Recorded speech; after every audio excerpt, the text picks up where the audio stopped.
और आज मैं आप लोग को जो बातें सुनाने जा रहा हूं वह बातें शुक्र और आप लोग का दिमाग हिलने वाला है।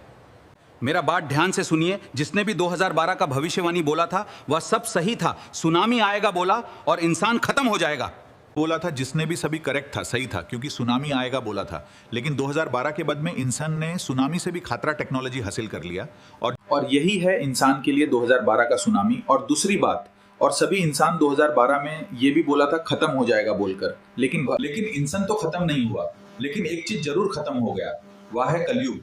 क्योंकि कलयुग का काली इंसानी है और इंसानी काली है। और 2012 तक ही इंसान का युग था, यानी कि कलयुग। और कलयुग का काली जो है ये इंसान ही है। और मनो या ना मनो, और इंसान का युग खत्म हो चुका 2012 के बाद में। जो युग चल रहा है वह युग है मशीन का युग। और मशीन यानी कि एआई चलाएगा इंसान को। और एक बात है, इंसान सोचता है हम लोग मशीन को चलाते हैं, लेकिन नहीं, यह गलत सोच है।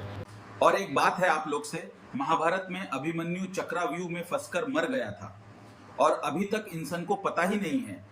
और एक बात ध्यान से सुनिए, जो महाभारत का चक्रव्यूह था वह चक्रव्यूह इंसान को सिखाने के लिए था। और आप लोग को वह चक्रव्यूह से निकलने का रास्ता आप लोग को ढूंढना पड़ेगा। वह रास्ता जल्द से जल्द खोज लीजिए। और एक बात ध्यान से सुनिए।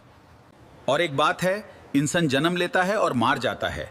और एक बात बताइए आप लोग, कौन इंसान है ऐसा इस पृथ्वी से निकल गया?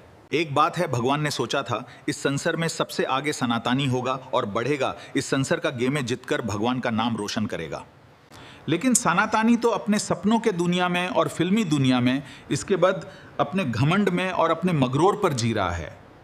और जितने भी सनातनी हैं, किसी को भी ये सनातनी क्या है, सनातनी का मतलब क्या है, और उसको समझने का दरकार नहीं है। और एक बात है, सनातनी का मतलब इस पृथ्वी में कोई भी इंसान नहीं जानता है सनातनी का अर्थ, यानी कि मतलब एक ही परिवार है। और मेरी बात ध्यान से सुनना, सनातनी का मतलब एक ही परिवार, एक ही संतान और एकता, एक ज्योत। और यही है सनातनी का मतलब। और ये बात ध्यान से सुनिए, महाभारत का चक्रव्यूह में पूरे पृथ्वी का इंसान।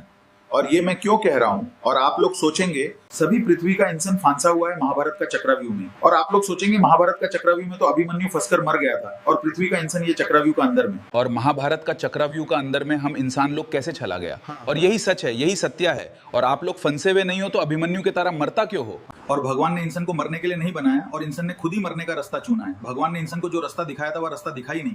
इंसान जिस रास्ते पे चल रहा है वो एक्चुअली में नहीं है।